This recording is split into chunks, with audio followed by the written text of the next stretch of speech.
Buenas noches, el día de hoy nos encontramos en un programa más del Aula Jurídica. Nos acompaña el día de hoy un invitado, gran ponente, gran licenciado en Derecho, criminólogo.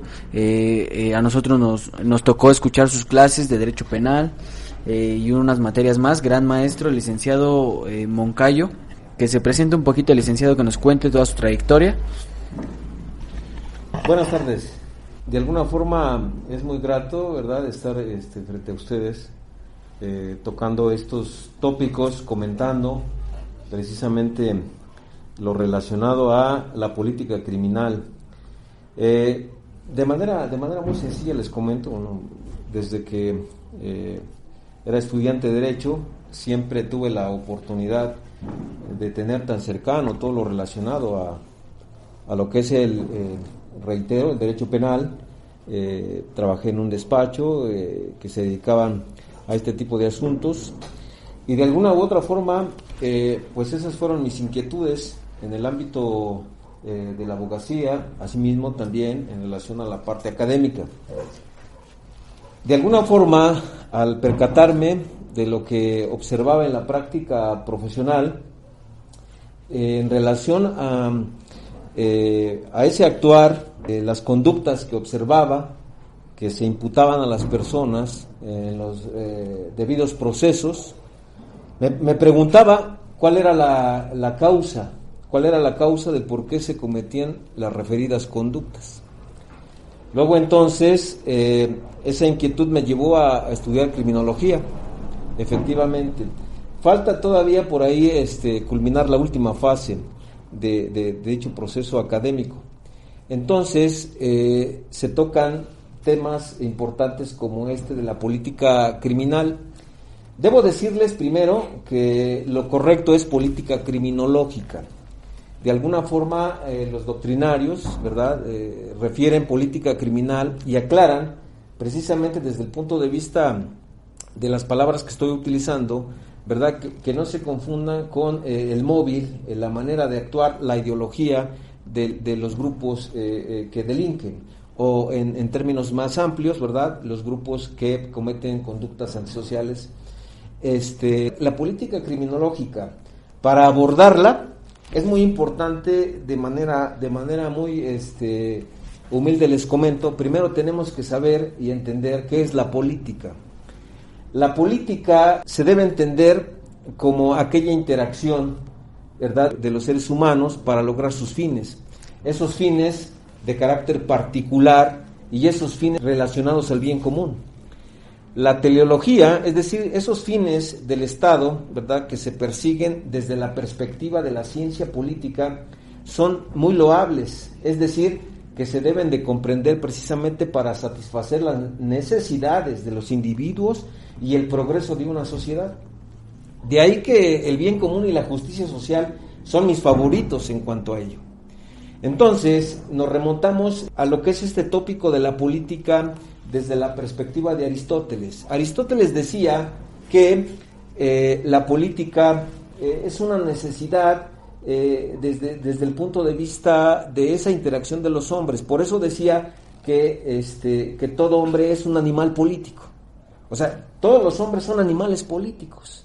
¿Por qué? Porque tiene una necesidad de relacionarse en una vida gregaria. O sea, el ser humano no puede estar aislado, ¿sale? Eso corresponde a lo que en algún momento dijo y sostiene el expresidente de Uruguay, Mujica. Dice que la política es una necesidad antropológica. No podemos vivir aislados, ¿correcto? No podemos dejar de interactuar con nuestros semejantes.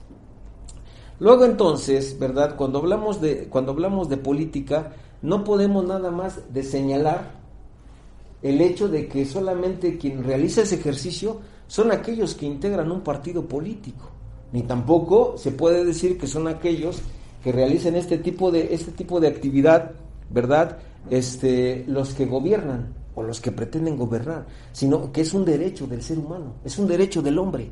El ser político es un derecho de todos los hombres, ¿me explico? Sí. Luego entonces tenemos que tocar otros tópicos para poder aclarar lo que estoy refiriendo. La política aplicada y las estrategias de esos partidos políticos es precisamente con esa finalidad de llegar a gobernar, ¿me explico? O de mantenerse en el gobierno, ¿es correcto? Repito, pero la política en general, desde el punto de vista de lo que estoy señalando, reitero, pertenece al hombre, ¿me explico? Entonces, cuando hablamos de marketing político, cuando hablamos precisamente de esas estrategias, de esos grupos que quieren llegar a gobernar o mantenerse en el gobierno, tiene que tocarse aparte esos conceptos, tienen que tocarse aparte esos conceptos. ¿En virtud de qué?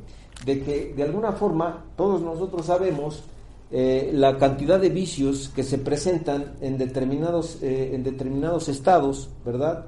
En determinados sistemas, en determinada cultura, en determinada ideología, que verdaderamente tenemos que analizar si en relación a todo ello hay un progreso de la sociedad o de un estado, ¿me explico? Y nos percatamos que de alguna manera no se logran, ¿por qué? Porque se trata de analizar varios aspectos, desde el punto de vista axiológico, ciertos valores, ¿me explico? De la misma forma, entonces, debo señalarles que desde el punto de vista de lo que refiere la criminología, ¿verdad? Que esta ciencia analiza el fenómeno criminal. La conducta antisocial es un crimen. La criminología tiene como objeto de estudio dicho tópico. A su vez también, ¿verdad?, analizamos otro tipo de aspectos conductuales, que es la conducta, valga la redundancia, la conducta social, asimismo también la conducta asocial y la conducta parasocial. La conducta social es aquella que tiene ecuanimidad en relación a lo que estamos refiriendo, es decir, que el sujeto interactúa con los demás, realiza sus actividades, ¿verdad?, y se ajusta de acuerdo a los valores establecidos en dicha sociedad. No hay ninguna dificultad al respecto, se involucra de manera adecuada. El asocial es una persona, ¿verdad?, es una persona que de alguna u otra forma no participa en esos intereses de la sociedad, no participa en ese bien común, se aísla. Y esto de alguna u otra manera tiene que ver precisamente con que el sujeto, ¿verdad?, la personita, pues se margine, pero no necesariamente desde el punto de vista específico o técnico. O sea, irse de la urbanidad o irse de la colectividad. Hay ocasiones en que hay personas que se encuentran conviviendo con su familia, con grupos sociales, en las cuestiones laborales, pero reitero, no se involucra en esos fines, ¿correcto? El parasocial es un sujeto que no está de acuerdo con esos valores. Pero para aclarar, resulta que la social no daña esos valores establecidos en la sociedad. Si no se involucra, tampoco daña. El parasocial es una persona que no está de acuerdo con esos valores. No está de acuerdo con esos valores establecidos, pero tampoco los daña.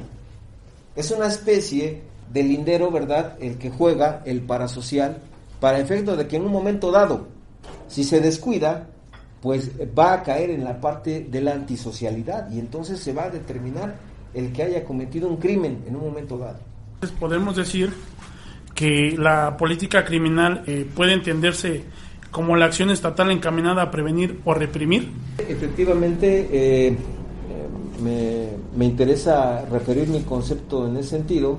La política criminal, propiamente la política criminológica, es el conjunto de herramientas o estrategias, ¿verdad?, que se plantean por un Estado para efecto de mitigar, para efecto de resolver toda la problemática de los crímenes, para referir todo lo relacionado a ello, ¿verdad?, con el afán de que se mitiguen o que se controlen de alguna manera todas esas cuestiones criminales, ¿es correcto? Y obviamente que otro de los tópicos es prevenir. Prevenir es anticiparse para que haya resultados negativos en ese ámbito criminal. Entonces, si se dan cuenta, como son estrategias de Estado, la sociedad también está involucrada en ello. La sociedad también se tiene que involucrar. Entonces, tiene que ver con muchas cuestiones en relación al aspecto interdisciplinario. Tiene que ver la cultura, tiene que ver la parte educativa, la parte axiológica, todo lo relacionado, el derecho, por ejemplo, todo ello tiene que ver en relación a involucrar a todos los individuos. Un trabajo del quien gobierna, un trabajo de los legisladores, tenemos que ver qué tipo de derecho tenemos. Por ejemplo, Josué, dice Luigi Ferrajoli, un jurista italiano, que la ventana para determinar o descubrir qué tan garante es un Estado, tenemos que volver a observar al derecho penal. El derecho penal, si no es garante el derecho penal, no cumple esa función, luego entonces estamos en dificultades. Se tiene que contrarrestar con una adecuada política criminológica. ¿Me explico? ¿Por qué? Porque el derecho penal es la última ratio, el derecho penal es la última razón. Se debe aplicar a casos en concreto, pero como última razón, repito, porque debe prevalecer precisamente la función de esas herramientas. Profe, yo tengo una pregunta para usted, referente a lo que nos hace mención. ¿Usted cree que el Estado está implementando acciones eficientes con respecto a la resolución de algunos conflictos delictivos? Por ejemplo, tal vez el feminicidio. ¿Usted cree que las acciones que está implementando el Estado para resolver este conflicto que se está viviendo en el país sea eficiente? ¿Usted cómo lo cataloga? Okay. En relación a ello, cuando estudiamos derecho nos dicen en las aulas lo relacionado a la eficiente técnica legislativa. Y no podemos soslayar, precisamente hablando de estos tópicos, de una política legislativa adecuada. Si desde las trincheras, de donde se crea el derecho, no se toma en cuenta desde el punto de vista científico todo lo que escuchábamos cuando decían nuestros maestros, las fuentes reales, todo aquello que constituye la norma jurídica, efectivamente se gestan de manera adecuada. Esto significa entonces que si hay una política inadecuada, legislativamente hablando, del derecho penal o en el derecho penal, es obvio que no está resolviendo nada. Es decir, el legislador dice, vamos a crear tipos, es decir, figuras jurídico-penales, vamos a elevar las penas. La interrogante sería, ¿resuelve el problema esa técnica legislativa que realizan? La política legislativa también, o sea, crear conductas reprobables llamadas delitos y elevar las penas. ¿Eso resuelve el problema? No, hay que anticiparse, hay que acudir a la política criminológica. Y una de las alas o una de las herramientas fundamentales es la política legislativa adecuada. De lo contrario vamos a estar en problemas siempre. ¿Por qué? Porque el derecho penal, ¿verdad?, no tiene una función preventiva, entonces, porque no va de la mano con la política criminológica, se vuelve aplicativo. Y entonces nos damos cuenta de todas las personas que llegan, ¿verdad?, a las garras del Estado, principalmente la función de la procuración de justicia, ¿verdad?, la impartición de justicia en materia penal, y también, por supuesto, a la parte del derecho ejecutivo penal, específicamente el derecho penitenciario, que se refiere en relación a todo ello a la limitación de la libertad como una consecuencia del jus puniendi, ¿sí?, que si bien es cierto que tenemos que hablar de legitimidad al respecto porque le pertenece al Estado, sin en cambio tendríamos que analizar si eso es lo correcto que está haciendo un Estado en ese sentido. ¿Ok? Licenciado, principalmente, ¿dónde cree que es el error? O sea, ¿en la sociedad o realmente es el Estado el que está haciendo un mal trabajo? Bueno, en realidad el Estado, ¿verdad? En realidad el Estado, ustedes saben que se integra por varios elementos. Dentro de esos elementos está la sociedad.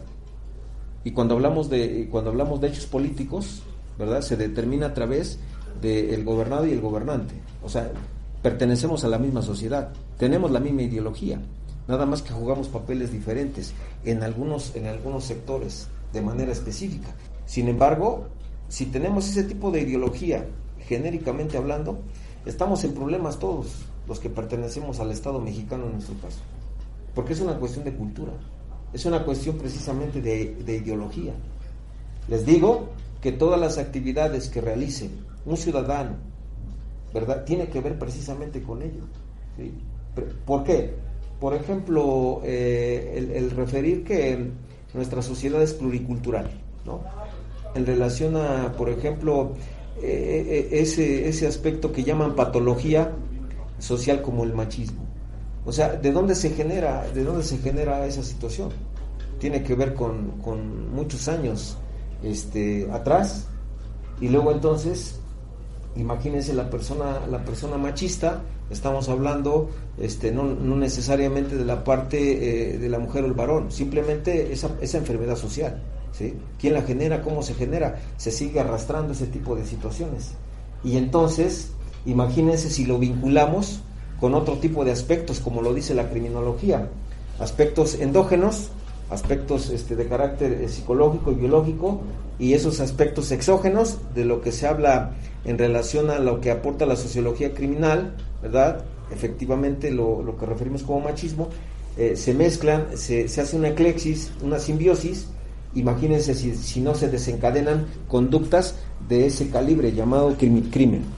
O sea, es una cuestión de carácter cultural. Entonces, cuando se analiza criminológicamente una conducta, se tiene que abordar lo que es la etiología, la causa. Decía Quirós Cuarón, la causa de lo causado. ¿Me explico?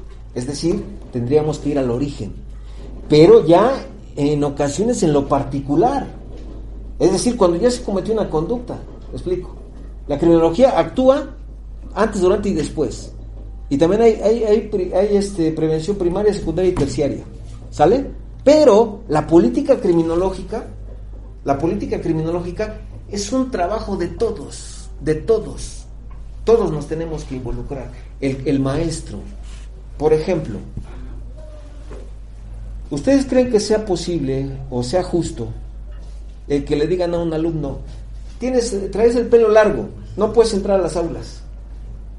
O sea, no puedes entrar a las aulas porque traes el pelo largo. ¿Y por qué las mujeres comúnmente traen el pelo largo? Entonces, ¿que no entran las mujeres? ¿O de qué se trata ese tipo de ideología?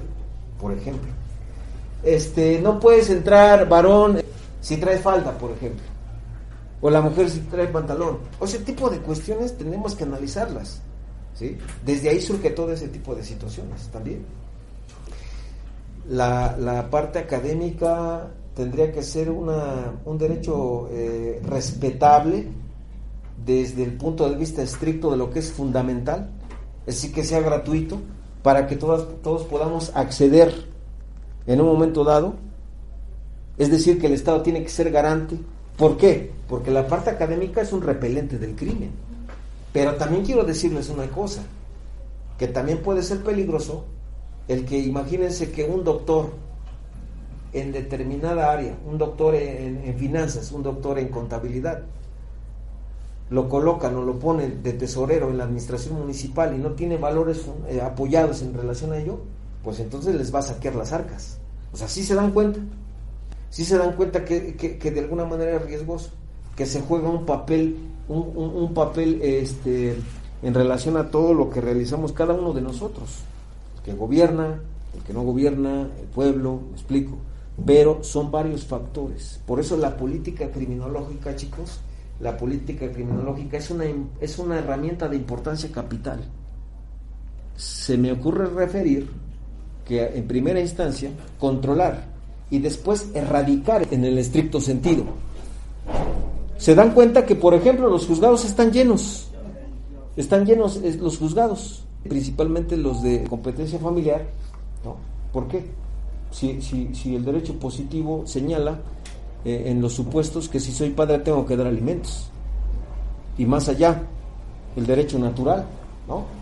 ¿Por qué tengo que esperar o por qué se tiene que esperar a que se ejercite una acción pidiendo alimentos? Y de ahí también se provocan otro tipo de factores. Porque decía Lao Tse, se me viene del corazón referir, Lao Tse, un filósofo chino, decía que entre más civilidad exista en una sociedad, ¿verdad?, eso va a determinar que los juzgados se llenen de hierbas, es decir, que los juzgados los jueces estén esperando que haya asuntos, Mientras tanto, vamos a tener los juzgados llenos de dificultades, llenos de problemas, ¿no? Pidiéndose venganza y no justicia. Profesor, Sí. ¿qué tanto peso o qué tanta carga de trabajo disminuyó a las procuradurías? Ok. Bueno, en realidad creo que no disminuyó la problemática. Y quiero decirles que un sistema de impartición de justicia y de procuración de justicia no funciona si los operadores, primero, no están capacitados para enfrentar un sistema del que se encuentra en nuestro país, es decir, el que se está aplicando. Tiene que ver con una cuestión de la capacidad de los operadores al respecto. Quiero decir lo siguiente: la política adecuada de procuración de justicia y la política adecuada de la impartición de justicia, es decir, la política judicial. Por ejemplo, ¿qué es lo que sucede cuando tiene verificativo un evento, verdad? Y por ejemplo, vemos una carpeta de investigación donde hay relatos de diferentes personas, ¿verdad? Por ejemplo, de un policía, de otro policía, de la víctima, etcétera. Y ya hay una afinidad exacta, de acuerdo a lo que dice. O sea, inclusive los mismos vocablos. ¿Qué sucede cuando eso se postula ante los jueces de control? Y pueden referir, por ejemplo, vamos a determinar con base en el acervo probatorio, con la reducción del dato de prueba, con la reducción del estándar probatorio, que es el dato de prueba. Pero ¿qué sucede si no se le da valor precisamente en relación a lo que se constituye dentro de una carpeta de esa afinidad exacta de lo que dicen esas personas? No puede ver un policía lo mismo que el otro policía, no puede ver lo mismo una persona determinada en lo que vio la otra persona. Si se hacen tantos libros de procuración de justicia, si se hacen tantos libros de impartición de justicia de las fases respectivas, ¿por qué no se crea doctrina al respecto, por ejemplo, de la psicología que tiene que aplicada en relación a la teoría de la mentira? ¿Me explico? ¿Por qué no se hacen trabajos científicamente al respecto? Entonces, ¿qué es lo que pasa? Aquí lo que no está funcionando es la política criminológica. Si bien es cierto que existen mecanismos en nuestro sistema, por ejemplo, los acuerdos reparatorios, por ejemplo, un criterio de oportunidad, el abreviado, ¿sí? Todo ese tipo de alternativas, porque la etapa del juicio oral es la última ratio, ¿correcto? Se trata de depurar todo ese tipo de situaciones para que no lleguen los asuntos allá. No, pero entonces, ¿por qué? ¿Por qué las fiscalías están llenas? ¿Por qué las fiscalías están llenas de trabajo? Desde el punto de vista inclusive de lo que una persona puede llevar a cabo en sus funciones. O sea, un fiscal a las 3 de la mañana ya está agotado, por ejemplo. Los policías también. Imagínense que hay personas que se dedican a delinquir y resulta que entonces son calculadores. A las 5 de la mañana los policías ya están dormidos porque ya los venció el sueño. Y puede ser un móvil para efecto de que se robe esa hora. ¿Me explico? O sea, es un trabajo integral, chicos. Es un trabajo de todos. Profesor, ¿en México existe la reinserción? Bueno, Alexandro Barata en su libro llamado Criminología Crítica y Crítica al Derecho Penal hace esa referencia precisamente. Es decir que hay una lucha constante en lo que es el derecho penal y la criminología. La criminología, de alguna forma, debe auxiliar, debe de entrar a auxiliar a toda esa política criminológica también.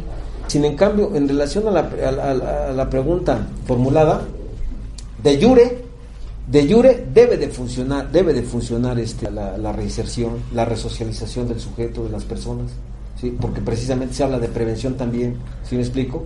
La persona ya cayó en un proceso, se le imputó una conducta, tal y como lo refiere el artículo 18 constitucional. Esa es precisamente la labor del Estado. Es una política penitenciaria también, ¿me explico? Si no se trabaja adecuadamente desde el punto de vista interdisciplinario con la persona, entonces estamos en dificultades, ¿sale? y no podemos evadir lo que está sucediendo en ese ambiente. ¿Qué pasa? Dice Aaron Beck en una teoría de la reestructuración cognitiva. El sujeto tiene que tener voluntad para efecto de modificar sus pensamientos, la parte cognitiva y sus conductas. Pero si los profesionistas no auxilian a esa persona para que de alguna manera haya voluntad de cambio, entonces esa persona va a salir, va a reincidir y se va a convertir en habitual. ¿Por qué? Porque precisamente no se maneja una política adecuada en el ámbito penitenciario. O sea, no podemos responsabilizar nada más a la persona. Nos damos cuenta de ciertas características en relación a algunas personitas. O sea, no aceptan. Les puedo platicar rápidamente de lo que pasó hace algunos días de la muerte de Maradona. Maradona, un excelente futbolista, pero tendríamos que analizar otros aspectos, de acuerdo a los puntos que estamos tratando. Los mejores psicoanalistas, los mejores psicólogos, pueden ayudar a una persona, pueden aportar sus conocimientos, pero si no hay voluntad del sujeto, también estamos en problemas. ¿Me explico? Y esa es parte de las tareas de la política criminológica en relación al criminólogo, al psicólogo, al sociólogo, ¿me explico? Para hacer un trabajo efectivo. Entonces, la política penitenciaria no está surtiendo efectos. O sea, me estoy explicando, un encadenamiento desde la procuración de justicia, la impartición de justicia, ¿sale? Y después el ámbito de la política penitenciaria. Entonces, profesor, perdón, podremos decir que la política criminal, para Alberto Binder, él nos dice que la política criminal, es una organización estatal, podríamos llamarle, que al final del día siempre estamos bajo el yugo del Estado. Bueno, esas son teorías que de alguna manera deben de estar en desuso. Sin embargo, es una realidad. Es decir, hay certeza en sus comentarios. Decía Thomas Hobbes que el Estado es un leviatán, es un animal, ¿me explico? Es un monstruo. O sea, imagínense caer en las garras del Estado. O sea, en las garras del Estado por una inadecuada política criminológica. ¿Me explico? Precisamente de lo que podemos criticar en una política en el sentido estricto, judicialmente hablando, se me ocurre referir el artículo 19 de la Constitución. Cuando hablamos de, ¿verdad?, prisión preventiva oficiosa. Esa es una política legislativa inadecuada, en mi perspectiva. ¿Por qué? Porque un sistema de corte acusatorio tiene que ver precisamente con el garantismo. O sea, lo que debe reflejar es un garantismo, donde se debe de adminicular esa parte de la política legislativa. La política judicial también, sin soslayar también la política de procuración de justicia, ¿verdad? Y lo que refiere o lo que se desprende del artículo 18 de la Carta Magna. Es decir, a alguien le imputan una conducta, y si esa conducta está referida en el artículo 19 de la Constitución respecto a la prisión preventiva oficiosa, es decir, una figura tasada, una figura que refiere el legislador, el juez lo único que hace es confirmar esa inadecuación al respecto. Entonces se dan cuenta de los entuertos y graves daños que le pueden causar a una persona. ¿Y cuánto tiempo puede pasar en prisión? Como con el carácter de medida cautelar. A mi parecer, si el Estado mexicano trabajara más en la política criminológica referente al sistema de impartición de justicia, el respeto a los derechos humanos, entonces todas las personas con el carácter de investigadas e imputadas no deben de estar en el área de seguridad, precisamente también con relación al principio de presunción de inocencia. ¿Me explico? Entonces efectivamente el Estado es un monstruo cuando de alguna manera no se cumple con lo que estamos dialogando respecto a la base y principios de una política criminológica adecuada. Profe, referente a lo que usted nos hace mención, el Estado, o usted cree que el Estado prefiere castigar porque es más económico que dar una solución más garante, ¿es a lo que usted está tratando de dar a entender? Sí, hablando del Estado como una creación política, si no se persiguen esos fines de los que hablamos al principio, la justicia social, el bien común, entonces de alguna manera el Estado está desviado. El Estado está desviado de alguna forma de esos principios. Pero más que un Estado, estamos hablando de quien gobierna, de quien hace las leyes, de quien imparte justicia. O sea, imagínense, por ejemplo, la política judicial, ¿no? Por ejemplo, cuando un juez tiene un asunto y dice, tengo elementos para que esta persona se le dicte un auto de no vinculación, o en su caso ya en el juicio oral, que se emita una sentencia absolutoria. ¿Qué es lo que hace el Estado en relación a esa función específica, de acuerdo a una política judicial? No, pues es que mejor lo dejo que apele después al amparo y yo no hago nada al respecto. Habrá excepciones en las cuales diga el juez, debo de ajustarme a los principios y a un sistema de carácter garante como parte de un Estado, y entonces dejarlo libre porque hay elementos para proceder de alguna u otra forma. ¿Me explico? Pero no se hace porque, repito, son vicios que venimos arrastrando de tiempo, son conductas que venimos arrastrando desde hace muchos años. ¿Me explico? Entonces usted hace mención de que tenemos las leyes, tenemos los medios, pero no se están aplicando como se debería de hacer. ¿Por qué? Por falta de cultura, falta de educación. ¿Usted a qué cree que se deba? Son varios factores. Fíjense que ahorita recuerdo lo que decía Eric Fromm en su libro en sus doctrinas, ¿verdad? Específicamente el libro de Miedo a la Libertad. Sustancialmente dice Eric Fromm, los seres humanos siempre están en la búsqueda de la libertad, y cuando la encuentran no saben qué hacer con ella. ¿Cuántas revoluciones hemos vivido? ¿Cuántos movimientos hemos vivido al respecto? ¿Y por qué no ejercemos precisamente ese derecho como una sola voluntad, para que de alguna manera este Estado cumpla verdaderamente con lo que debe ser, que la sociedad viva de manera digna? ¿Me explico? Luego entonces debe tener un derecho adecuado, debe tener mecanismos de función desde el punto de vista específico o referente a las funciones primarias, la cuestión judicial, jurisdiccional, legislativa y administrativa. ¿Me explico? Para que de alguna manera se cumplan con esos cometidos. De lo contrario no vamos a lograr ello. Repito, son muchos factores. Inclusive si hablamos de historia, tiene que ver también con todo esto. ¿Me explico? Dice el artículo 4 de la Constitución que podemos tener los hijos que querramos, ¿no? Ok, pero si no educamos a la sociedad, pero si no nos educan más bien, entonces tenemos una sociedad en consecuencia cuantitativa, pero no cualitativa, y tiene que ver con eso, valores, la parte académica, la parte educativa. Por decirlo de alguna manera, en algo tan fáctico y pragmático. Imagínense que algunos pequeños que vayan a escuelas particulares, primarias, secundarias, y que digan, es que yo no me junto con los que van a las escuelas oficiales. Entonces, ¿qué sentido tiene que vaya a ser una escuela de carácter privado?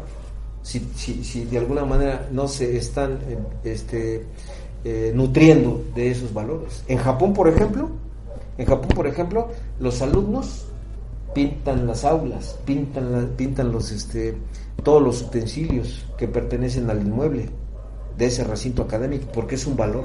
¿Me explico? Recuerdo alguna vez que unos alumnos no querían tomar clase en determinada escuela porque había papeles en el suelo, y les digo, hay que recogerlos. Pues es que yo pago, yo no tengo por qué recoger nada, pero es una cuestión de valor. ¿Sí explicó? O sea, no es una cuestión de que pagues o no pagues, es una cuestión de valor. Entonces todos estamos inmersos en esa situación. Profe, ¿usted cree que realmente el Estado esté buscando solamente su interés que realmente llegara a una solución a estos problemas. ¿Usted cómo ve esto? Bueno, es que repito, el Estado es un ente, el Estado está integrado por una sociedad, o sea, está integrado por un conjunto de personas, ¿verdad? Establecidos en un territorio. No debemos confundir lo que es el grupo de personas que gobierna con un Estado. ¿Me explico? Entonces, cuando hablamos de un grupo de personas o hablamos de grupos, ¿verdad? Entonces estaremos en problemas respecto a los intereses que tienen en relación al bien común y a la justicia social. Fíjense que, por ejemplo, un criminólogo mexicano decía que los criminólogos deben luchar precisamente por la justicia social. O sea, y no hace referencia a los juristas también tienen que ver con ello, pero no nada más pertenece a las personas que estoy refiriendo, nos pertenece a todos. O sea, el valor de la justicia nos debe pertenecer a todos, independientemente que nos dediquemos a las cuestiones del derecho, ¿no? Es un principio. Entonces, si ese tipo de personas, a manera de interrogante, por ejemplo, los partidos políticos, si no están apoyados con valores, entonces imagínense si dañan valores, entonces podríamos considerarlos como grupos que refieren conductas antisociales, porque van en contra del progreso. Les quiero aclarar una cosa: hay conductas antisociales que no son delito, y de alguna u otra forma hay delitos que no tienen nada de antisocial. Entonces también existe ese tipo de problemas. Pero regresando a ese comentario, son intereses de grupos, pero no de todos los que integramos una sociedad. Lic, por último, sí. Para concluir este tema tan importante, ¿usted cree que en México, hablando del sexenio de Felipe Calderón, la política criminal se reflejó más en ese sexenio que en otros?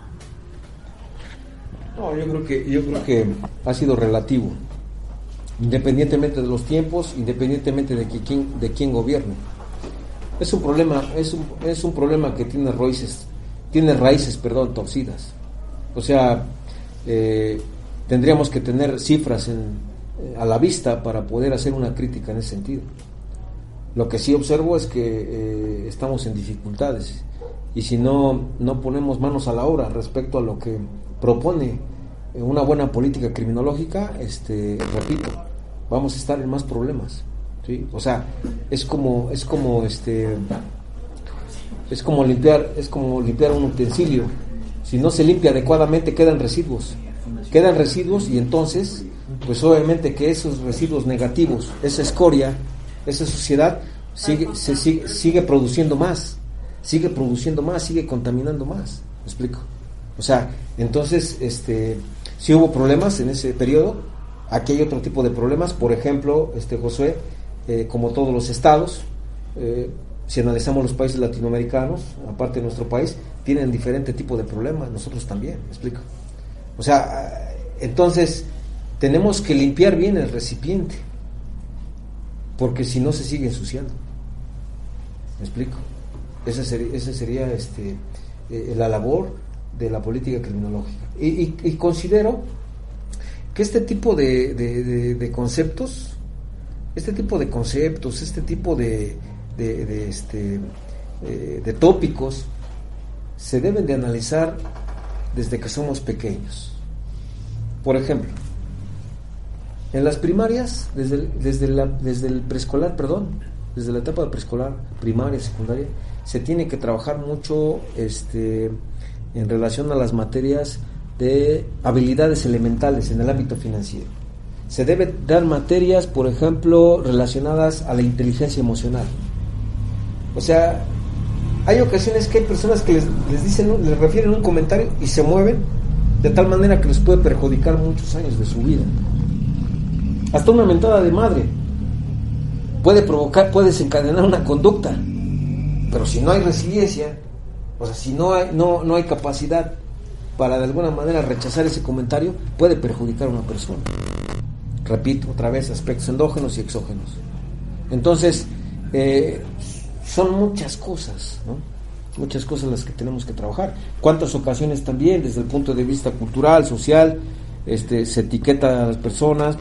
Hay personas que por ejemplo se tatúan pero no son malas personas y entonces son discriminadas, pueden realizar mejores funciones que otras, a lo mejor de personas que pueden cometer conductas antisociales, ¿verdad? Contemplándose la capacidad intelectual, ¿me explico? Y no necesariamente observamos a simple vista el que haya tendencias para cometer conductas antisociales, ¿no? Profesor, ya para finalizar este programa, y esperemos que no sea el primero, denos su punto de vista a la comunidad estudiantil. En general a la sociedad. Bueno, yo considero que nosotros como maestros, como catedráticos, tenemos que manejar una herramienta que es la empatía, pero a su vez también se necesita, a mi consideración, plena voluntad de los individuos, plena voluntad de las personas.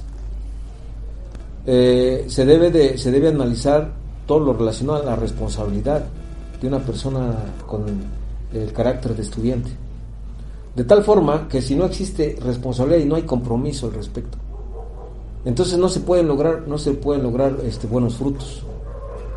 ¿Cuántos catedráticos le ponen empeño a sus labores y de alguna u otra forma los estudiantes no toman en cuenta ello para tales efectos? De ahí que la palabra alumno significa sin luz, es el que recibe luz, ¿explico? Y entonces pues debe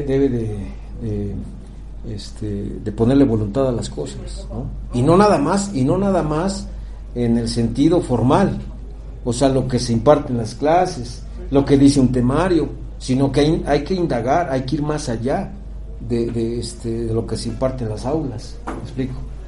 Ha sido muy desagradable lo que se observa o lo que se ha observado en todo el andar en las aulas. Tiene que ver precisamente con algo muy personal, ¿no? El poder estudiar con dificultades ha sido el que valore de alguna u otra forma el ejercicio de lo que ahora es mi profesión, y sobre todo esa ardua labor de catedrático, que no es tan sencillo, ¿no? Y tiene uno que soslayar varios tipos de personalidades, ¿no?, al respecto, pero repito, se tienen que tomar en cuenta todo lo que estoy comentando: resiliencia, inteligencia emocional, empatía y demás, ¿no? Eso es lo que puedo comentar en ese sentido. Bueno, profesor Moncayo, realmente el grupo o la estación de radio El Aula Jurídica le agradece su tiempo de hoy. Realmente fue un tema muy, muy, muy, muy importante, demasiado interesante. Yo creo que este tema también es muy amplio, no nos daríamos abasto de hablarlo en 1 hora, 2 horas, 3 horas. Pero realmente esperamos que esta no sea la primera aparición de usted en este programa. Lo estaremos invitando más, ojalá pueda asistir. Igual agradecemos a la Fundación Nacional Criminalística y Jurídica, que nos abrió la puerta para venir a hacer el día de hoy la entrevista, y realmente le agradecemos el tiempo. Gracias a todos, a cada uno de ustedes. Ojalá verdaderamente no sea la última ocasión. Siempre debe haber inquietud para tocar varios temas de importancia. Les agradezco que me hayan dado la oportunidad de aportar humildemente, ¿no?, lo que hemos adquirido a través de este recorrido estudiantil y académico, y como abogado pues también, ¿verdad? Le doy las gracias. Que tengan buena noche. Con esto concluimos el programa. Agradecemos a la audiencia. Gracias por escucharnos.